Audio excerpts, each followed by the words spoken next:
Welcome back to Live Now from Fox, and we have some breaking news as President Joe Biden has just announced that he is dropping out of the 2024 presidential race. This happening just moments ago. You are taking a look at the letter that he has just issued, and we are going to read it in its entirety. It says, "My fellow Americans, over the past 3.5 years, we have made great progress as a nation.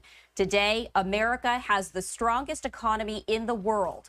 We've made historic investments in rebuilding our nation, in lowering prescription drug costs for seniors, and in expanding affordable health care to a record number of Americans.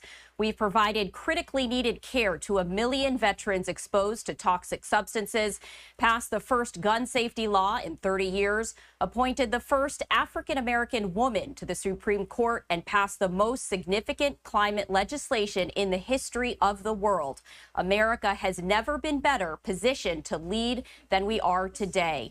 It goes on to say, quote, "I know none of this could have been done without you, the American people. Together, we overcame a once-in-a-century pandemic and the worst economic crisis since the Great Depression. We've protected and preserved our democracy, and we've revitalized and strengthened our alliances around the world.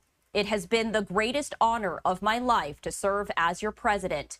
And while it had been my intention to seek re-election, I believe it is in the best interest of my party and the country for me to stand down and to focus solely on fulfilling my duties as president for the remainder of my term. I will speak to the nation later this week in more detail about my decision. For now, let me express my deepest gratitude to all those who have worked so hard to see me reelected. I want to thank Vice President Kamala Harris for being an extraordinary partner in all this work. And let me express my heartfelt appreciation to the American people for the faith and trust you have placed in me.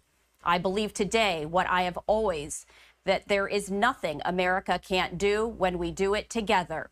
We just have to remember we are the United States of America." The letter signed Joe Biden.